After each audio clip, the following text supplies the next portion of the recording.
میں ان کی کمر پہ چڑھ گئے، وہ بیٹھ کے خسر پسر کرنے اللہ کے نبی نے سجدہ ہی لمبا کر دیا،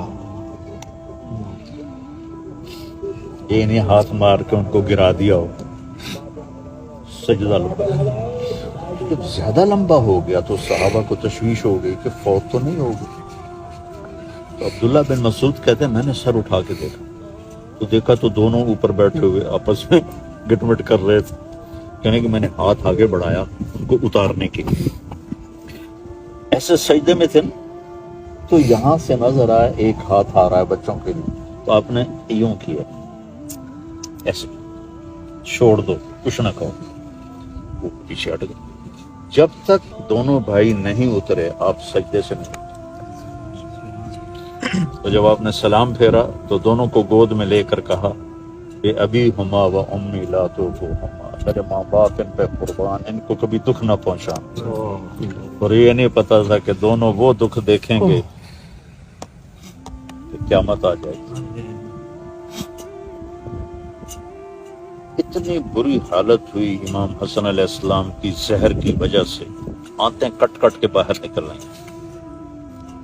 تو کہنے لگے اپنے بھائی سے مجھے کئی دفعہ زہر دیا گیا ہے، لیکن اس دفعہ جو زہر مجھے دیا گیا ہے اس نے میرے جگر کو چیر دیا۔ تڑپ رہے تھے آپ، تڑپ رہے تھے زہر کی اس شدت کی وجہ سے۔ کون ہے ایسے سینے سے لگا کندھوں پہ بٹھایا کہ ماتھے چھو گئے۔ حضرت ابو ہریرہ فرماتا ہے کہ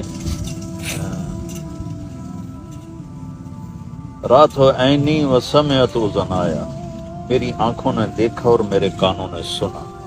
آپ نے کبھی حسن کبھی حسین یہاں کھڑا کیا ہوتا تھا اور اسے جھولا دے رہے تھے، اور آپ کہتے اوپر آؤ، اصعد المرتقی، کہتے پہاڑی پہ چڑھو، یہ ایسے ہوتی ہے نا، تو وہ ایسے ایسے ایسے چھوٹے چھوٹے یہاں آ گئے، کہتے اور آؤ، پر آؤ، کوئی ادھر آؤ، اور آگے آؤ، یہاں آگے، اور آگے آؤ، یہاں آگے، پھر تھوڑا سا یوں ہو کے ان کے بازو پکڑ لیتے، کہتے اور اوپر آؤ، تو وہ یہاں تک آ جاتے، تو پھر ان کے ہاتھ فکس کر کے تھوڑا سا اوپر ہو کر ان کا بوسہ لیتے اور کہتے یا اللہ میں ان سے پیار کرتا ہوں، تو بھی ان سے پیار کر،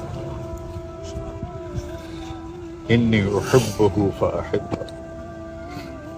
یا اللہ ایک دفعہ، اچھا عربوں کی تہذیب تھی کہ بچوں کو نہیں اٹھاتے تھے باہر، اور نہ ہی گھر میں، اتنے وہ عجب مزاج کے لوگ تھے، بچیوں ہوتی تو دفن کر دیتے تھے۔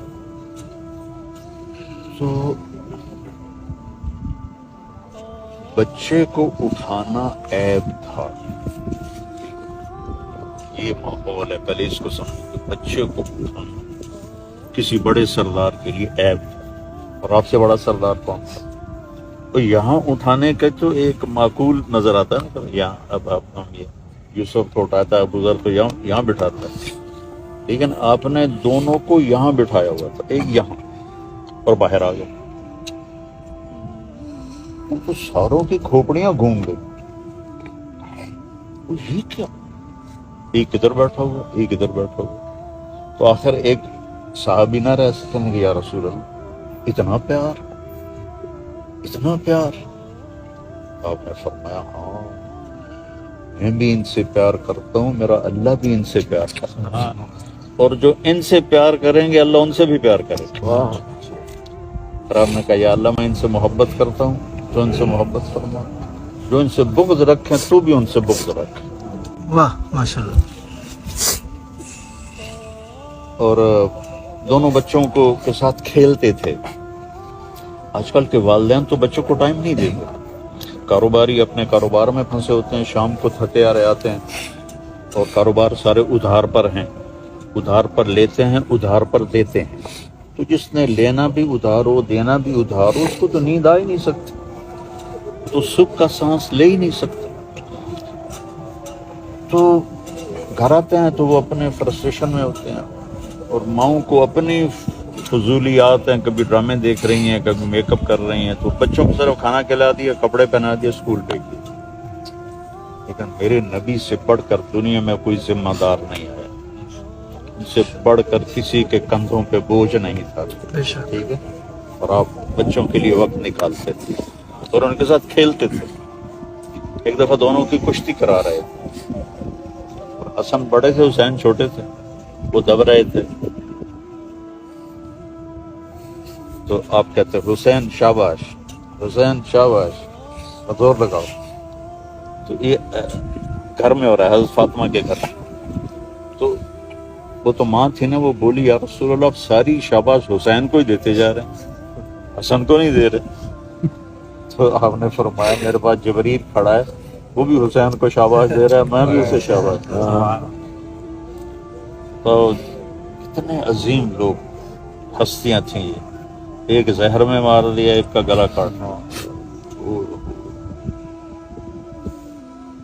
ایک دفعہ آپ نے حضرت ام سلمہ سے فرمایا کہ آج ایک فرشتہ آ رہا ہے آسمان سے جو آج تک کبھی نہیں آیا. اس نے اللہ سے درخواست کی ہے کہ میں نبی سے ملنا چاہتا ہوں. تو وہ اللہ نے اجازت دی، تو آج مجھے ملنے آ رہا ہے. دروازے پہ کھڑی ہو جاؤ، کوئی اندر نہ آئے. تو وہ کھڑی ہو گئی. تھوڑی دیر گزری تو حضرت حسین آ گئے کھیلتے ہوئے. وہ اندر جانے لگے، انہوں نے پکڑ لیا. جب انہوں نے پکڑا تو وہ رونے لگے. وہ روئے تو انہوں نے چھوڑ دیا، وہ اندر چلے گئے. تھوڑی دیر بعد اندر سے اللہ کے نبی کے زور زور سے رونے کی آواز آئی. تو پھر حضرت ام سلمہ نہ رہ سکیں، بھاگ کے اندر گئیں. تو آپ نے حضرت حسین کو ایسے سینے سے چپکایا ہوا تھا اور ایسے ایسے ہل ہل کے رو رہے تھے، ایسے آنسو بہ رہے تھے. تو ام سلمہ نے پوچھا یا رسول اللہ آپ کیوں رو رہے ہیں، خیریت؟ کہا یہ جو فرشتہ آیا ہے کہ میرے بچے کو دیکھ کے اس نے کہا ہے کہ آپ کے اس بچے کو آپ کی امت قتل کر دے گی، اور مجھے وہ مٹی دکھائی ہے جس میں اس کا خون گرے گا. تو آپ نے وہ مٹی حضرت ام سلمہ کو دی.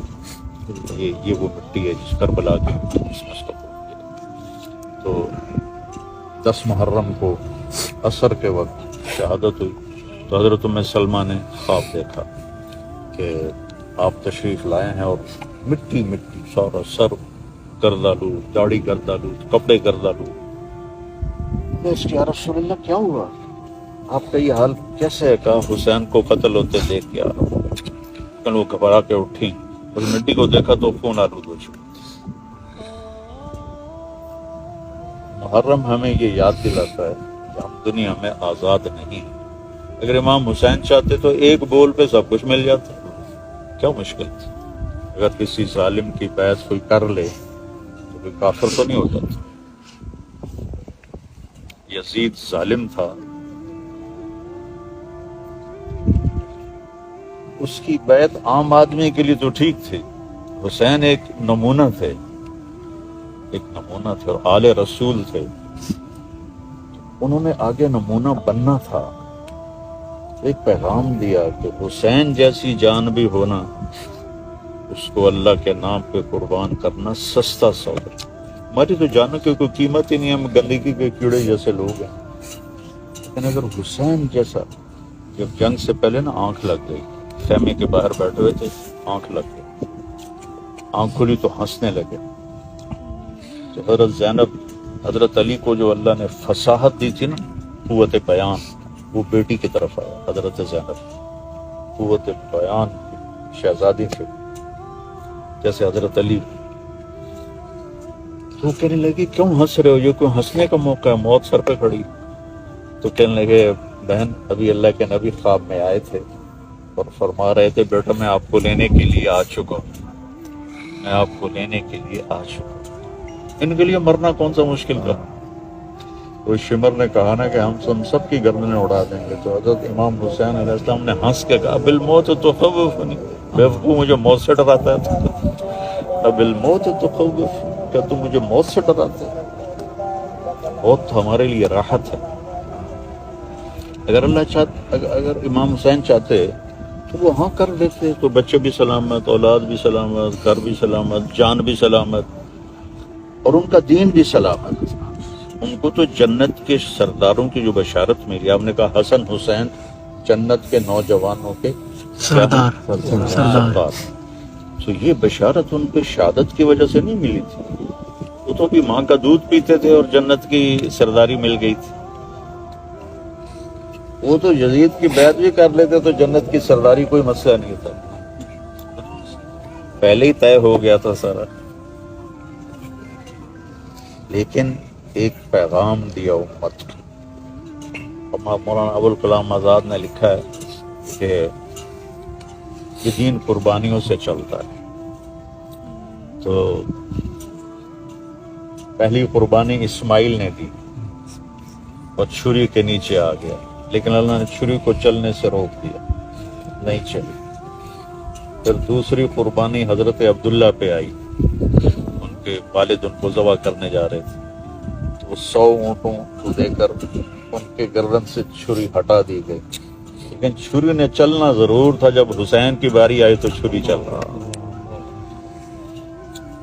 حسین کی باری آئی تو چھری چل رہی۔ تو یہ اصل میں نا اس کو رنگ دے دیا افسانوی۔ یہ تو ایک پیغام ہے کہ ہم نے زندگی اللہ رسول کی غلامی میں گزارنی ہے، یعنی کہ ماتم کر لیا اور زنجیر زنی کر لی، اور 10 دن جیسے ربیع الاول آتا ہے تو ہم عاشق رسول بن جاتے ہیں، اور جب محرم آتا ہے تو ہم سوگوار حسین بن جاتے ہیں، لیکن نہ کوئی زندگی بدلتا ہے، نہ کوئی اپنے قول کو بدلتا ہے، نہ فعل کو بدلتا ہے، کسی چیز کو بھی تو نہیں بدلتا۔ تو اگر ایسی سستی جنت ہوتی تو کیا ضرورت تھی حسین کو سر کٹانے کی بچوں سے؟ حال جگر ہے، حد ہوتی۔ تو بھائیو، ہم ادھار لے کر آئے ہیں زندگی، کسی نے دی ہے ہمیں، اس نے واپس لینی ہے، تو امانت اس طرح واپس کریں۔ مجھے وہ ایک حدیث یاد آئی، آپ گزر رہے تھے تو 2 قبروں پر سے گزر رہا تو آپ نے کہا ان کو عذاب ہو رہا ہے، اور کسی بڑی بات کی وجہ سے عذاب نہیں ہو رہا۔ ایک جو ہے وہ چغل خور تھا، چغلی اور غیبت ایک جیسی ہوتی،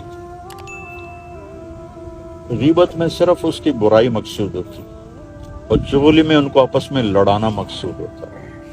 ایک کو 2 آدمیوں کو لڑا دوں، اس کو نمیمہ کہتے ہیں۔ تو غیبت ہے کہ میں وسیم کی خالی برائی اجمل کے سامنے کروں، اور نمیمہ یہ ہے کہ ان دونوں کو لڑانا چاہتا ہوں، کیونکہ ایک کو اس کی وجہ سے، اور ایک پیشاب میں احتیاط نہیں کرتا تھا، چھینٹے پڑتے تھے۔ تو اس حدیث سے میں یہ سمجھا کہ یہ جسم میرا نہیں ہے، امانت ہے۔ پیشاب کے چھینٹے پڑ گئے تو نہیں، میری چیز ہے، اس کو ناپاک کیوں کیا؟ میری چیز ہے، اس کو ناپاک کیوں کیا؟ یہ سارا ہر شے امانت۔ یوم تشہد علیہم السنتہم وارجلہم، قیامت کے دن یہ سارا میرا بدن میرے خلاف گواہی دے گا، یہ کیا، یہ کیا، یہ کیا۔ سحقا لکم ان کن کنت اناظر، تو آدمی کہ تمہارا بیڑا غرق ہو، تمہاری خاطر تو میں یہ سب کچھ کرتا رہا، تم ہی میرے دشمن بن گئے۔ کہاں انطقنا اللہ الذی انطق کل شیء، ہمیں وہ بلوا رہا ہے جو ہر چیز کو بلواتا ہے۔ تو 1 سال اور گھٹ گیا ہماری زندگی میں سے، اور ہم قبر کے قریب 1 سال اور قریب چلے گئے۔